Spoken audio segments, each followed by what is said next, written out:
Okay, so I'm just going to go over with you now the question sheet from the lesson on cystic fibrosis, just to make sure you're all really clear on how to use exam technique to make sure you don't make any silly mistakes when you're doing questions, not just on cystic fibrosis, but any questions where there's a family tree which looks like this.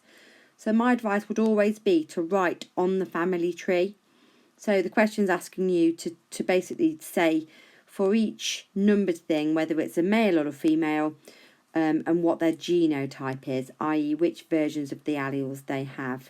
Okay, so remember that cystic fibrosis is a recessive disease, and you do need to know that. Foundation tier, they'd almost certainly tell you, but on higher tier, you might just have to know. And if it's recessive, that means both copies would have to be there. And also remember that recessive is,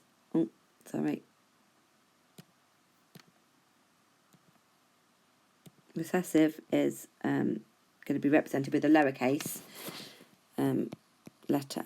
So when I look at number 1, they don't have the disease because the key tells me that anyone who's highlighted blue has it.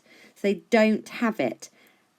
So I know that they must have at least one big A. However, because of this person here, they have a child who has got cystic fibrosis, which means they must have given it the recessive allele, the lowercase a.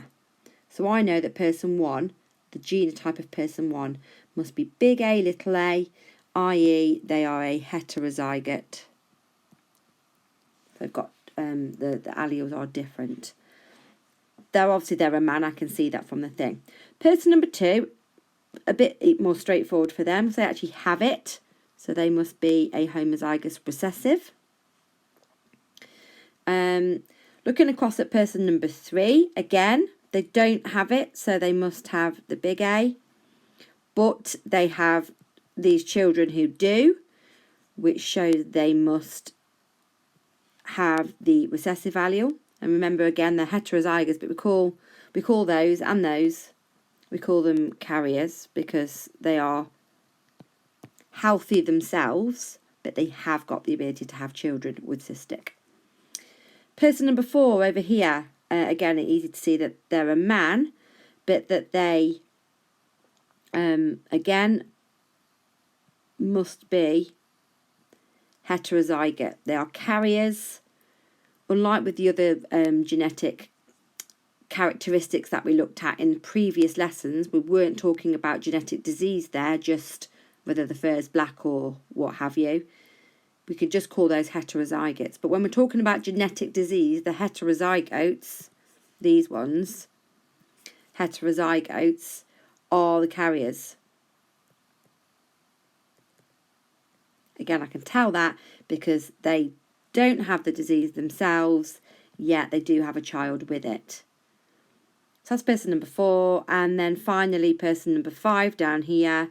Again, they do have a dominant allele because they are well. They don't have cystic fibrosis. But it's possible, we don't know for sure, that they could have inherited both dominance of their parents or both little ones. So that's one example. They do tend to, in an exam question, not make it vague like that. So we just want to show the inheritance. So we know that they've got children with it, so they must be, the parents must be heterozygotes. Done this a bit small now. Anyway, so there's big A, look. So it could be that. There's a carrier, so they wouldn't have it. There's a carrier, so they wouldn't have it. And that, there's your... So that would be these kids here. They would be those ones in red.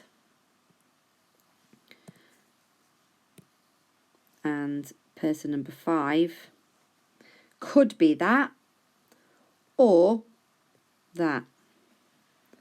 All of those people have that dominant allele, the one that gives normal mucus, etc. But a couple of them, there is a a small chance, actually a 50%, say small, it's not that small, there's a 50% chance of having carrier children. Whereas a lot of exam questions will ask you, what's the chance of having a baby with cystic fibrosis if you're both carriers, and that's a 25% chance. So you've actually got a 75% chance of having a child that's well if you're both carriers. But obviously only 50% chance of having actual carriers themselves. There is a small chance that they would be what we call homozygous dominant. So those ones there. In fact, let me just change the colour of that to make it a bit more clear. They're the homozygous dominant. And everything that's in green and purple, they would all be well. They wouldn't have the disease. But by looking at family trees, we can work out, and obviously we're going to go on to look more at this. We'll be looking at embryo screening in a later lesson. The key tip is to always show your workings like this, right on the diagrams, work them out, because actually it's quite straightforward when you do it like that.